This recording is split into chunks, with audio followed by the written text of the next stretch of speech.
so I'm going to do a quick breakdown. Quick is probably misinformation, but I'm going to do a breakdown of right side, left side, horizontal stalls. What I mean by is these. I've had a lot of requests and questions about them being magic or defying gravity. So I'm going to go through and kind of break down some ideas, give you some drills and build you up into that, give you a couple of ideas at the end to play around with these types of drills and ideas, and then hopefully you'll get right angle stalls in the next couple of days or weeks. So as I already showed, these horizontal stalls on the right and left side, I know I said right angles and misspoke, but the horizontal stalls. So we're going to take them off building off of caps. What is a cap? A cap is a continuously assembly pattern, or continuous assembled pattern, a pattern that repeats itself over and over again continuously if you desire. And we're going to take them off the downside cap. So you have a down pedal, anti-spin pedal, and then it stops at one side and then returns with an extension going back across the body. And so what that looks like is like this.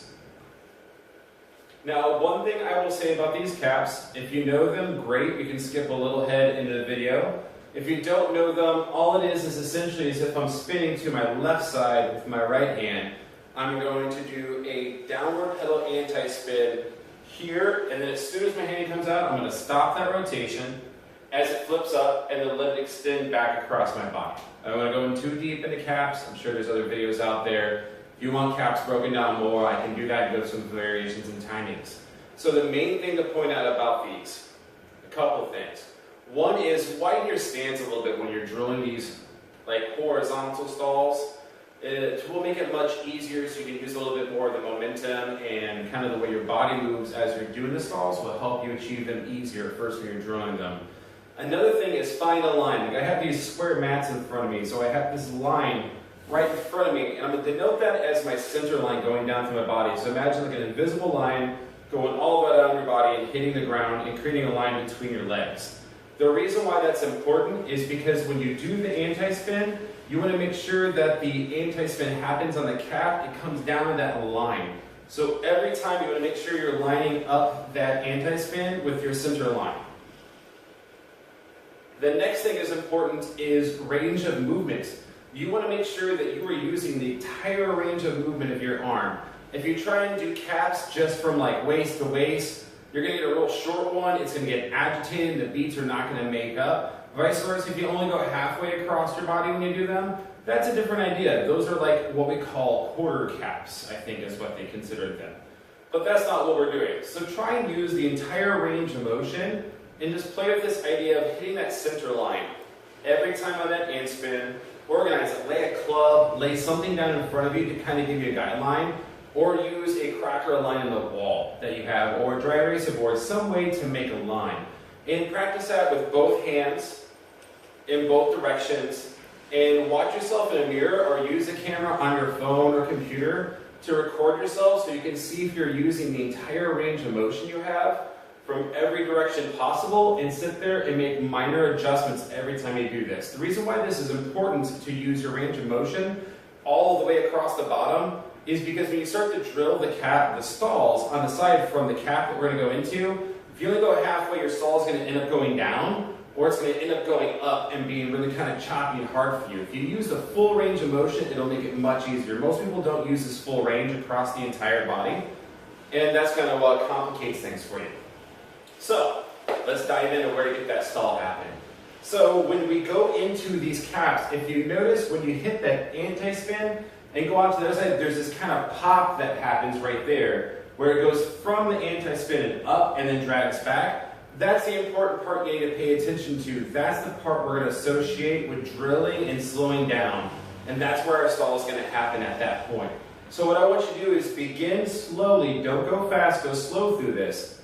And you're going to go down for the anti-spin, and as soon as you hit that anti-spin, it pops that other side before the extension.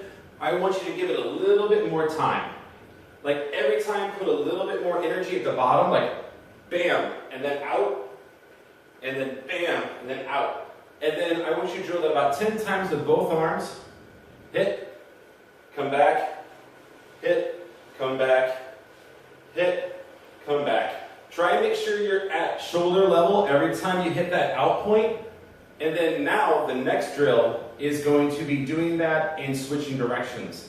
So what happens is when you go over and hit that spot, which if anybody hasn't watched, I highly suggest Nick Woolsey's video on stalls, where he explains that stalls happen almost like kind of like dipping a paintbrush in paint and that tension and pulling back. It's just a gentle movement that we want to use for our stalls, if that makes sense. So, when we hit this outside point and we hit here, as soon as we hit that point, what I want you to build up is the retraction of it. It's pulling it back down on that anti-spin into the other side. So that way we change directions. So I start off spinning to my left, I go down through, I hit that pattern, and I pull it, and now I'm the opposite, and I go down and hit it, and I pull it. And see if you can just go down, hit, and then spin it, down, hit, and then spin it. Down, hit, then spin. I changed directions weirdly on that one. Down, hit, and then spin. So you're going to be going down, you're going to hit it, and then as soon as it hits, you're going to pull it back the other direction. And you're going to hit down, hit, and then pull it back in the other direction. So that way you end up with this drill overall. Now, the next thing I want to point out is this kind of interesting movement of the body.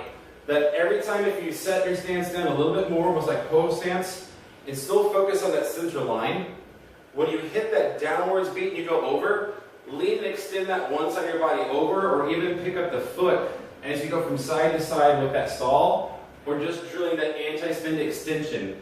You'll find this interesting thing happens where it gives you way more time because you're overextending your range of motion a little bit, but you're adding momentum with the body with it so you can learn to control. So now do that with the stalls. So hit your down beat and then stall, then down beat and then stall. So every time I hit that outside, my body's rocking and that foot's coming up. And as soon as it comes back from that spot, and I both feet hit the ground, is when it's hitting that center point. When it goes back out to the other side, I'm knocking over, and then I'm coming back to that center point. Okay? So what that looks like,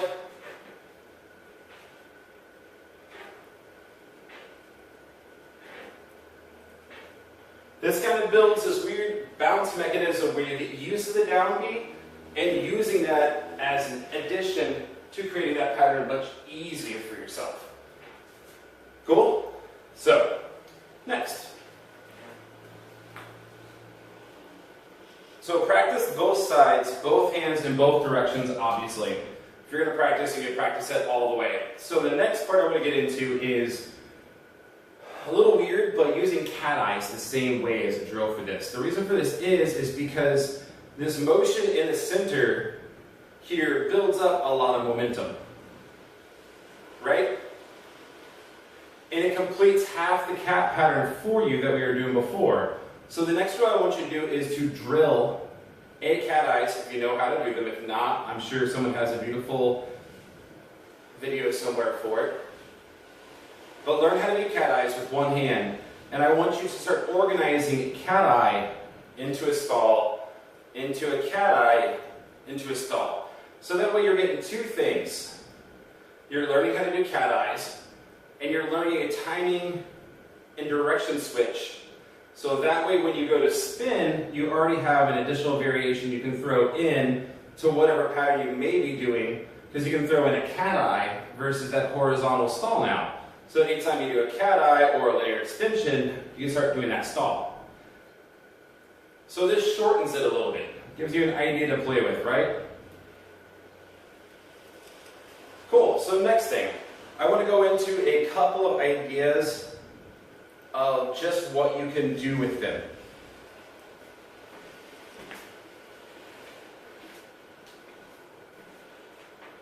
So these are ideas you can do with both hands. The first one is going to be this movement that is going to be anti-spin, same time, same direction, through all 4 points. So this way you're getting both hands to do something at the same time, and you can use this in your spinning at all times. So anti-spin, same time, same direction. And what we're going to do is that a bottom point is going to stall out. at the beginning of that pattern. So you stall, and then you can switch into this mode where they're in opposites in the same time, top and bottom. And then from here you can let them go out and then return it. So that way you're getting a bottom stall from left to right with both hands moving as a drill. This is the same with the other way. So as you're going through this pattern in the opposite direction, you can stall, stall, stall, stall. And then you can learn to switch it between patterns, right? So you can switch between here, switch the other side, stall, stall, go up or bottom, and switch in between sides. So that's the first idea. The second idea is going to be stacks. So the first stack is patience. So what it is one hand is going to be penduluming in and out from the side. This is going to be swinging like this. And what you're going to do is match up each hand that stalls versus that swinging pendulum to try and create this solid line across from each other. So that way you're in this organization right her, and then you're in that organization right her on that side. So you're creating a straight line while drilling that stack and while drilling that horizontal stall out to the side. And that's the same with both hands. You can also change the organization of this to be hand to hand. You can even do it underneath as well. So different ideas to play with. The third one is going to be the quarter time version. And by quarter time I mean it's going to be both at one side going to be pendulum. And I'm going to walk my first hand through anti-spin, then my second hand behind it through anti-spin. So they're just going to walk from side to side like this. Now once you get into this, is going to be stalling like this. Here's the next idea.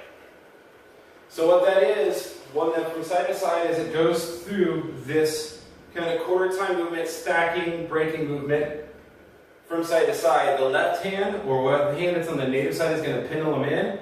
And when it pendulums in, the opposite hand is going to stall over top. This is the basic beginner one.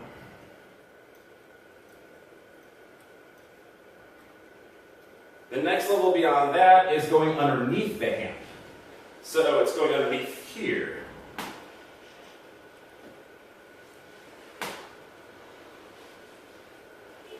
So this becomes a great drill to practice and try and get clean. Cool, right? The third and last is going to be how to break into 3D from this, to give you something to step on beyond that. So the hardest drill of this nature is taking it from standing still on the center line and going straight out. What's going to help you is if you find a target. So on the wall, hang a shirt, hang a piece of paper. If you can draw the wall, dry erase the board, draw a bullseye or a dot. Make sure it's about level with your shoulders. So that means if I'm drawing one on this wall, it's going to be drawn right at this level. And then that's going to be my target. So I'm going to sit there from position of start. I'm going to pull it up and out just from that motion and try and hit that target every single time. This also happens forward. So if you're going to see it from this side. So that's the last part, I believe. So yeah, there's a couple of ideas, some breakdowns to those horizontal stalls, and some stuff you can drill. If you have a question or concern, hit me up. Let me know what you think. If you have requests, just let me know. Thank you.